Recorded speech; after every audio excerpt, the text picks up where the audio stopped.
बिस्मिल्लाहिर्रहमानिर्रहीम। अस्सलाम वालेकुम नाज़रीन, आप यूट्यूब चैनल देख रहे हैं। मैं इमरान खान हूँ। सबसे पहले खैबर पख्तूनख्वा में ये ऐलान किया गया है कि पाकिस्तान तहरीक इंसाफ 3 रोज़ का सोग मनाएगी। इमरान रियाज की जो कुछ भी बात सामने डी चौक में सानिया हुआ, जिस तरीके से वहाँ पे आप असली देखें गोलियाँ वीडियो चलाई गई, आखिर तक यानी रबड़ की जरूर गोलियाँ तो पहले चला ही रहे थे, लेकिन जैसे लोगों को गोलियाँ मारी गई और जैसे बहुत सारे लोग जख्मी हुए, अब तक की जो इतलात हैं उसके मुताबिक पाकिस्तान तहरीक इंसाफ ने 12 अफराद के नाम दे दिए हैं। 12 लोगों के नाम और उनकी तस्वीर जारी कर दी गई हैं, जिनके बारे में पाकिस्तान तहरीक इंसाफ ने यह बताया कि ये वो लोग हैं जो इस्लामाबाद में धरना देने के लिए गए थे अली अमीन गंडापुर के साथ, और ये वो लोग हैं जिनकी शहादतें हुई हैं। तो 12 लोग पाकिस्तान तहरीक इंसाफ ने कंफर्म कर दिए हैं। एक और बड़ा अफसोसनाक वाक़या है कि इस्लामाबाद में मोहम्मद शफीक नामी एक शख्स की डेड बॉडी पड़ी हुई थी अस्पताल में, और ये जनूबी पंजाब का शख्स था।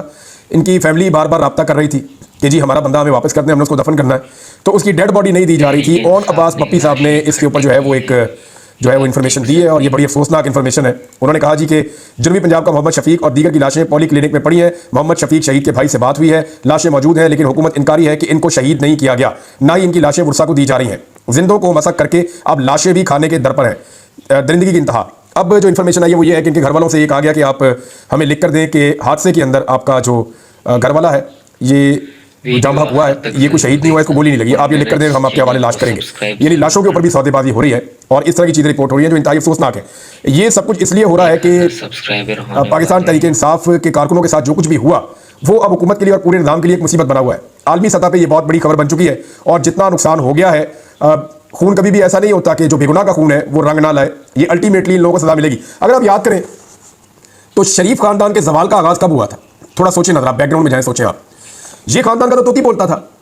जब परवेज मुशर्रफ इक़्तिदार में आया तो परवेज मुशर्रफ के इक़्तिदार में आने से पहले भी इनका तोती बोलता था। 97 में ये 2 तारीख अक्सरियत लेकर आए थे, फिर ये पाकिस्तान से बाहर चले गए, पाकिस्तान वापस आए, तब भी इनकी अच्छी खासी मकबूलियत थी। 2008 में इन्होंने पंजाब में हुकूमत बना रही है, अगर बेनज़ीर शहीद ना होती तो शायद ये वफाक में भी बना लेते। फिर 2013 में इन्होंने एक बड़ी भारी अक्सरियत से हुकूमत बनाई, पंजाब भी इनके पास था, बलूचिस्तान इनके पास था, और वफाक भी इनके पास था। लेकिन फिर अचानक क्या हुआ, जब सानिया मॉडल टाउन में मासूम शहरियों को गोलियां मारी गई, और उसकी जिम्मेदारी इसी खानदान की है, उसके बाद इनके जवाल का आगाज हो गया था। अगर आप गौर करें तो 2014 में जो इन्होंने मॉडल टाउन का सानिया किया, उसके बाद से इस खानदान का जवाल शुरू हुआ। उसके बाद इनके स्कैंडल भी निकलना शुरू हो गए। उसके बाद जो इन्होंने दुनिया में दौलत छुपाई हुई थी वो चीजें निकलना शुरू हो गई, लोगों के दिल में इनकी इज्जत खत्म होना शुरू हो गई। तो जो बेगुनाह का खून होता है ना, वो रायगा नहीं जाता, वो आपको कीमत चुकानी पड़ती है, जो मर्जी आप करें। तो ये जो इतने सारे लोग वहां पे शहीद हुए हैं, जो लोग रिस्पॉन्सिबल हैं, जिन्होंने गोली चलाने का हुक्म दिया, या जिन लोगों ने गोलियां चलाई और मासूम शहरियों को मार दिया, ये तो धोखा देकर मारने वाली बात है ना, जिसको पंजाबी में कहते हैं वसा के मारे। दिन के टाइम उन्हें कहा गया ठीक है जी आप आगे, कोई बात नहीं, पूरा मन रहे, आपके ऊपर कोई गोली नहीं चलेगी, और जैसे ही अंधेरा हुआ तो लाइटें बंद करके हर तरफ से गोलियां चलानी शुरू कर दी, और वहां पे लाशों के ढेर लग गए। ये बड़ी बदकिस्मती है पाकिस्तान की कि धोखा देकर पाकिस्तानियों का कत्लेआम हुआ है। इसको एक सानिया ही कहा जा सकता है, ये बहुत बड़ा सानिया है। गायबाना नमाज़ जनाजा आज के दिन में अदा की जाएगी पाकिस्तान तहरीक इंसाफ के इन कारकुनों की। ये 12 कारकुन हैं जिनके नाम सामने आ गए हैं। तहरीक इंसाफ बड़ी तेजी से अपना डाटा कंपाइल कर रही है। डाटा में 4 चीजें इकट्ठी की जा रही हैं। नंबर 1, कितने लोग शहीद हुए हैं जिनकी डेड बॉडीज अब तक रिकवर हुई है, कितने लोग ऐसे हैं जो जख्मी हुए हैं, क्योंकि जख्मियों में बहुत सारे ऐसे जख्मी हैं जिन्हें गोली जरूर लगी लेकिन वो इस्लामाबाद के किसी अस्पताल में नहीं गए, इसलिए इस्लामाबाद के अस्पतालों में उनका डाटा मौजूद नहीं है। लेकिन इस्लामाबाद के डॉक्टर्स के मुताबिक 50 से ज्यादा सर्जरियां उन्होंने की हैं और लोगों के जिस्मों में से गोलियां निकाली हैं। यानी 50 से ज्यादा ऐसे जख्मी उनके पास आए हैं जिनके अंदर से उन्होंने रियल बुलेट्स निकाली हैं, और वो वहां पे उनका इलाज हुआ है 26 तारीख की रात को। तो ये डॉक्टर ने ये तो कंफर्म किया। यानी 50 से ज्यादा ऐसे हैं जिन्होंने इस्लामाबाद से इलाज करवाया, और बहुत सारे ऐसे हैं जिन्हें गोली लगी और उन्होंने आरजी मरहम पट्टी की वहीं पे मौके पे, और वो वहां से अपने इलाकों को निकल गए। अब तहरीक इंसाफ उनका भी डाटा इकट्ठा कर रही है। नंबर 1 14, नंबर 2 जो जख्मी है, नंबर 3 जो लोग लापता हैं। अब लापता होने वालों के हवाले से 2 किस्म की चीजें हो सकती हैं। नंबर 1, या तो वो लोग लापता हैं जो शहीद हो गए और उनकी डेड बॉडी कहीं गायब कर दी गई या गायब हो गई। नंबर 2, वो लापता हो सकता है जिनको उठा के जबरी तौर पे गुमशुदा कर दिया गया, जैसे कि पहले पाकिस्तान में बहुत सारे लोगों को जबरी तौर पे गुमशुदा किया जाता रहा है। शाकिर एवान इस वक्त एक जर्नलिस्ट है, वो जबरी तौर पे लापता है। उन्हें उनके घर से पुलिस ने और एफआईए ने जाके नामालूम अफराद के साथ रेड करके उनको उठाया था। अब या तो वो पुलिस के पास होना चाहिए था, या उनको होना चाहिए था कि एफआईए के पास, लेकिन वो दोनों के पास नहीं है। तो वो गए कहाँ? यानी मैं समझता हूँ कहाँ गए, क्योंकि मैं भी वहीं गया था। ये इंसान को गायब कर देती है एजेंसियां और ले जाके हुकूमत खानों के अंदर डाल देती हैं, और वहाँ जो है उनको टॉर्चर किया जाता है। अब शाकिर एवान साहब जो है उनके बारे में कुछ पता नहीं चल रहा। अजहर सिद्दीक साहब ने उनका केस लगाया हुआ है, और आज हाईकोर्ट के अंदर उनकी सुनवाई है लाहौर हाईकोर्ट में, और जितने भी वहाँ पे कोर्ट रिपोर्टर्स हैं वो सारे इकट्ठे होकर जाएंगे, ना सिर्फ अदालत में जाएंगे बल्कि हमने आपस में ये भी तय किया कि रिपोर्टर्स चीफ जस्टिस के कमरे में भी जाएं, उनकी अदालत में जाके उनसे रिक्वेस्ट करेंगे जनाब हमारा एक साथी है, जर्नलिस्ट है, आज वो उठाया गया, कल हमें से कोई और उठाया जाएगा, हम सिर्फ कवरेज करने के लिए आते हैं, ये कोई हमारा गुनाह तो नहीं है। अगर उसने कोई गैर कानूनी या गैर आईनी बात की है तो उसका मुकदमा दर्ज किया जाए। ये नहीं हो सकता कि आप बंदा उठाए और उठा के गायब कर दें। ये मुल्क में कोई कानून है या नहीं है, ये बात जो है वो चीफ जस्टिस के सामने रखी जाएगी। इस्लामाबाद के जो साहफी हैं उनसे भी मैंने दरखास्त की है कि आप चीफ जस्टिस ऑफ पाकिस्तान के सामने ये बात रखें। देखिए मुतीउल्लाह जान साहब के सामने आ जाना बड़ा खुशाइंद है। मुतीउल्लाह जान ने सामने आने के बाद भी वही बात की है और वो बात जो है, असल बात भी वही है और बड़ी इंपॉर्टेंट बात है। मोतीउल्लाह जान ने कहा, जो उनका पहला बयान है कि पीटीआई के शहीद कारकुनान को इंतजामिया छुपा रही थी, इस पर मैं काम कर रहा था, इसीलिए मुझे उठाया गया, लेकिन हम बिल्कुल नहीं डरेंगे, इदारों की साख को तबाह किया जा रहा है। ये मोतीउल्लाह जान साहब का पहला स्टेटमेंट है। अब यही काम शाकिर रेवान साहब कर रहे थे, लेकिन वो मंजर आम पे नहीं आए। मोतीउल्लाह जान साहब क्योंकि इस्लामाबाद में है और उनकी बहुत पहचान है, बड़े जोरदार तरीके से साफियों ने भी पाकिस्तान के अंदर, पाकिस्तान के बाहर, सबने हमने मिलकर आवाज उठाई और रियासत के ऊपर इतना दबाव पड़ा कि उन्हें मंजर आम पे लाना पड़ गया। अब शाकिर रेवान क्योंकि लाहौर में है और उनके लिए उस जोरदार तरीके से आवाज नहीं उठ रही, तो मेरी सबसे गुजारिश है, फॉर गॉड सेक, ये कल को आग आपके दरवाजे पे आनी है, ये आप सारे भी उठाए जाएंगे बारी बारी, आप सबको भी मार पड़ेगी बारी बारी, आप सबके साथ यही जुल्म होगा बारी बारी। लिहाजा मेहरबानी करें और शाकिर महमूद ऐवान साहब के बारे में भी उसी जोर से आवाज उठाएं जैसे मोतीउल्लाह जान साहब के बारे में उठाई है। और उनको भी इसी बात की सजा दी जा रही है कि जो खबरें मोतीउल्लाह जान साहब ढूंढ रहे थे, उन खबरों को आगे पहुंचाने में और अपनी तरफ से खबरों पर तहकीकात करने में शाकिर महमूद ऐवान साहब का बहुत बड़ा किरदार था। अब एक और भी नाज़रीन खबर चल रही है, एक तो पूरी दुनिया के अंदर नमाज़ जनाज़ा अदा की जाएगी इन शोहदा की, और जो अपील की गई पाकिस्तान तहरीक इंसाफ की जानते शहबाज गिल साहब ने अपील की है कि तमाम यूरोप के अंदर, अमेरिका के अंदर जहां जहां पाकिस्तानी मौजूद हैं, वो जुमे की नमाज के बाद गायबाना नमाज जनाजा अदा करें, जो शोहदा है डी चौक के, और उसके बाद उसकी वीडियो बना के वो उसके ऊपर प्रोटेस्ट करें और पूरी दुनिया को बताएं कि जनाब हमारे साथ क्या हुआ। तो एक तो ये काम हो रहा है। दूसरा, खैबर पख्तूनख्वा की असेंबली ने 3 रोजा शोक का ऐलान किया है। पंजाब के अंदर भी देखिए, अब ये बंदे किसके गैर कानूनी तौर पर गिरफ्तार है? पंजाब के। मैंडेट कहां पर छीना गया? पंजाब में। और मुतालबात के हक में कौन निकले? ज्यादा लोग खैबर पख्तूनख्वा के निकले। तो एक्चुअली जो पंजाब में ज्यादतियां हो रही हैं, उनके खिलाफ खैबर पख्तूनख्वा के लोग निकले थे। तो अब पंजाब के लोगों का कम से कम इतना तो उनका हक बनता है कि वो निकले और निकल के गायबाना नमाज जनाजा अदा करें उन लोगों का जिन्होंने उनके हक के लिए कुर्बानी दी है। तो नमाज जनाजा अदा करने के लिए कहा गया है।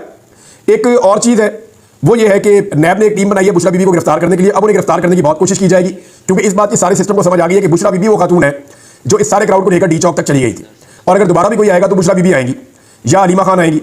तो ये खवातीन जो है, इनसे अब खौफ है निजाम को। उन्हें ये पता है कि अली अमीन गंडापुर या बाकी लोग जो है वो कॉम्प्रोमाइज हो जाएंगे। अली अमीन गंडापुर में मीटिंग हो रही थी, पॉलिटिकल कमेटी, उसके तो सारे बैठे थे। अली अमीन गंडापुर बात कर रहे थे और शिकवा कर रहे थे, कोई नहीं आया, कोई नहीं पहुंचा, और फिर अचानक उनकी लाइन ड्रॉप हो गई। तो 5-7 मिनट के बाद उनकी लाइन वापस आई और वो मीटिंग के अंदर ज्वाइन किया उन्होंने। तो उन्होंने उस वक्त बताया कि जी बुशरा बीबी भी मेरे पास है और वो भी यहाँ बैठी है।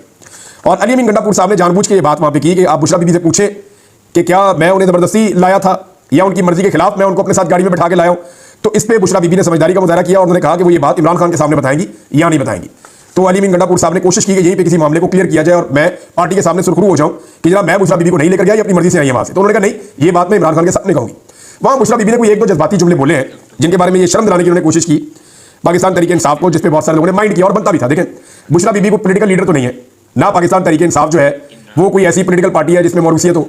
अब उनका पाकिस्तान तहरीक इंसाफ के लोगों का ये कहना है कि उनका नहीं बनता था कि वो पार्टी की बात पुरस करें या लोगों को डांटे। पार्टी जवाब दे बुशरा बीबी को नहीं है, पार्टी जवाब दे इमरान खान साहब को है। हाँ, ये पार्टी ने एडमिट किया कि जनाब हमसे गलती हुई, हम नहीं पहुंच पाए, हमने बड़ी कोशिश की, लेकिन इतना जबरदस्त कर्फ्यू था पंजाब में कि हम रुकावटें नहीं तोड़ पाए। इसके बारे में सबने अपनी अपनी वजह भी पेश की है, सबने अपनी अपनी बातें बताई कि जनाब मैं बेड़ियां क्रॉस कर रहा था, तो मैं दरिया क्रॉस कर रहा था, तो मैं सड़कों पर चल रहा था, तो मैं रस्ते बदल रहा था। सबने अपनी अपनी कहानी सुनाई। चंद लोगों के अलावा किसी ने भी इतनी एफर्ट नहीं की है। अब नाजरीन, पाकिस्तान तहरीक इंसाफ के हवाले से ना मीडिया को भी इंस्ट्रक्शन है, हुकूमत को भी इंस्ट्रक्शन है, और सबको ये कहा गया है कि 26 तारीख को रात को जो भी सानिया हुआ उसके ऊपर बात नहीं होनी चाहिए, उसके ऊपर फोकस नहीं होना चाहिए। और तहरीक इंसाफ जो है वो सिर्फ डाटा इकट्ठा कर रही है 4 चीजों का मैं आपको बता रहा था, एक शोहदा का, दूसरा जख्मियों का, तीसरा लापता अफराद का और चौथा गिरफ्तार अफराद का। वो सारा डाटा वो जारी करेंगे और एक एक चीज वो सही तरीके से बताएंगे। तहरीक इंसाफ इसके अंदर एहतियात से काम ले रही है ताकि कोई ऐसे नाम ना आ जाए जो कल को शर्मिंदगी का बायस बने। लेकिन ये जो सारी एपिसोड हुई है, इसके बाद पूरी कोशिश ये है कि फोकस हटाया जाए।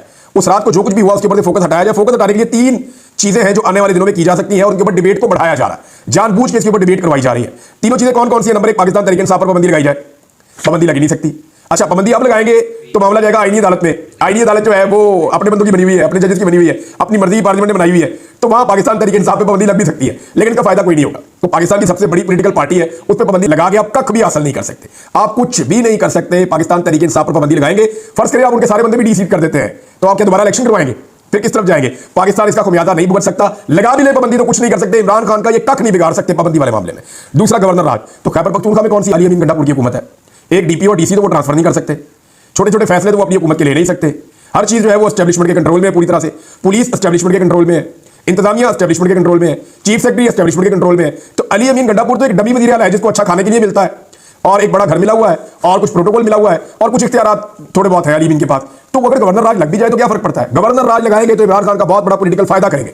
अगर कोई कसर रह गई है खैबर पख्तूनख्वा में इनकलाब आने में तो वो भी पूरी हो जाएगी। अच्छा, तीसरी चीज यह है कि इमरान खान को मिलिट्री कोर्ट में ले जाने की कोशिश कर सकते हैं या इस डिबेट को बढ़ा सकते हैं। तो इमरान खान को मिलिट्री कोर्ट में, अगर ये सिर्फ बातें कर रहे हैं, डींगे मार रहे हैं, इनमें कोई चीज हो सकता है ट्राई भी कर लें, इनका पता कोई नहीं है। वो जो सीधी गोलियां चला सकते हैं आम शहरियों के ऊपर, वो कुछ भी कर सकते हैं। अब इनसे कोई बईद नहीं है। ये बात आप ज़हन में रखें कि आपके दिमाग में होना कि ये वाली चीज आईनी और कानूनी तकाजों के मुताबिक नहीं हो सकती, या ये वाला मामला तो कभी नहीं कर सकते, तो आप इनसे उम्मीद रखें ये कुछ भी कर सकते हैं। ये इतना सहमे हुए हैं, डरे हुए हैं इमरान खान से कि ये कुछ भी कर सकते हैं, किसी भी लेवल तक जा सकते हैं। बाद में इमरान खान को मिलिट्री कोर्ट में डालेंगे तो बैन अवी सतह पर प्रेशर बहुत ज्यादा बढ़ जाएगा और वो प्रेशर फिर इनके नाक में दम कर देगा। वो प्रेशर वैसे भी बढ़ता जा रहा है, बहुत सारे आलमी रहनुमाओं के ट्वीट्स आ रहे हैं, उनके बयान आ रहे हैं, और अभी आने वाले दिनों में ये जो इस्लामाबाद में हुआ इसके ऊपर तहकीकात हो रही है। एम्बेसियां भी अपनी अपनी रिपोर्टें लिख रही हैं, आलमी मीडिया भी अपनी अपनी रिपोर्टें लिख रहा है। आप आने वाले 1-1.5 हफ्ते के अंदर इसके अंदर आप बहुत सारी डेवलपमेंट होती हुई देखेंगे। इसको दबाने की पाकिस्तान में जितनी मर्जी कोशिश की जाए, लेकिन ओवरसीज पाकिस्तानी इस मसले को दबने नहीं दे रहे। नून लीग की सबसे ज्यादा फूक निकली हुई है। वजह क्या है? नून लीग की फूक निकलने की वजह यह है कि नून लीग को इस बात की समझ आ गई है कि अब हमारा अवाम के अंदर जाना कभी बनता ही नहीं। फिलहाल इस वक्त तो अवाम के अंदर बिल्कुल नहीं जा सकते, क्योंकि अवाम हमारी दुर्गत बना के रख देगी। इनको अंदाजा हो गया है कि लोग पंजाब समेत पूरे मुल्क में इनका भुरकस निकाल देंगे, लोग इतने गुस्से में, और ये लोगों में जाने के काबिल नहीं रहे। इन्होंने पाकिस्तान तहरीक इंसाफ की बढ़ती हुई ताकत देख ली है, और जितनी इन्होंने फस्तायत की है उतनी ही पाकिस्तान तहरीक इंसाफ की ताकत मजीद बढ़ती गई। नाज़रीन, फजलुर रहमान साहब ने भी स्टेटमेंट दिया है इस सारे मामले को लेकर। फजलुर रहमान साहब का स्टेटमेंट है, वो पढ़ के सुनाए तो बड़ा दिलचस्प है। उन्होंने कहा कि एस्टेब्लिशमेंट मफाद पर सियासतदान रस्ते से हट जाएं और अपनी नाकामी को तस्लीम करें। 77 साल से जो कुव्वतें पाकिस्तान पर मुसल्लत हैं उनको गिरबान में झांकना चाहिए। पाकिस्तान की एस्टेब्लिशमेंट मफाद परस्त सियासतदानों और ब्यूरोक्रेसी को कहना चाहता हूं कि आपके बस में मुल्क की खुशहाली नहीं है, आप रस्ते से हट जाएं और अपनी नाकामी को तस्लीम करें। इदारों की ताकत को गलत इस्तेमाल किया जा रहा है, गलत हुक्मरानी की वजह से मुल्क में कदम कदम पर इस्तिराब है, खून बह रहा है और वसाइल पर कब्जा किया जा रहा है। फजलुर रहमान साहब ने कहा कि तमाम सूबों पर इसकी आवाम का हक है, किसी को यह हक हासिल नहीं है कि वो वहां के वसाइल पर जबरन कब्जा करे। हम ना अपने बच्चों का हक किसी को देना चाहते हैं और ना ही किसी का हक छीनना चाहते हैं। पाकिस्तान को अनारकी की तरफ धकेला जा रहा है। अवाम आइन और कानून का एहतराम करती है, लेकिन अगर मुल्क में कानून पर हुक्मरानों की जानिब से अमल दरामद नहीं होता तो फिर कौम भी इसकी पाबंद होने की मिजाज नहीं है।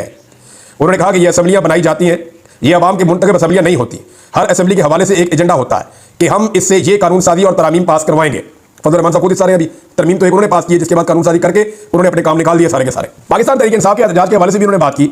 उन्होंने कहा कि जो कुछ इस्लामाबाद में हुआ मुझे किसी पार्टी के फैसले से गर्ज नहीं, वो अपने फैसले के खुद जिम्मेदार है। अगर मशवरा मांगेंगे तो दिया जाएगा। एक सूबे से जब काफिले आ रहे थे इस वक्त उनके लिए रास्ते छोड़े गए और कहा गया कि हम गोली नहीं चलाना चाहते। जब वो डी चौक पहुंच गए तो फिर गोली क्यों चलाई? अब फजलुर रहमान भी कह रहे हैं गोली चलाई है, अख्तर मैंगल भी कह रहे हैं गोली चलाई है, महमूद खान अचकज़ई भी कह रहे हैं गोली चलाई है, अंदरूनी सिंध की जमातें भी कह रही हैं गोली चलाई है, जमात इस्लामी भी कह रही है गोली चलाई है, आलमी मीडिया भी कह रहा है गोली चलाई है। इतने ऐनी शाहिदीन है, इसके ऊपर एक जुडिशियल इंक्वायरी होनी चाहिए। इस सारे मामले पे हकायक के मुताबिक जो इस वक्त का तकादा है वो ये है कि जुडिशियल इंक्वायरी होनी चाहिए ताकि दूध का दूध और पानी का पानी हो।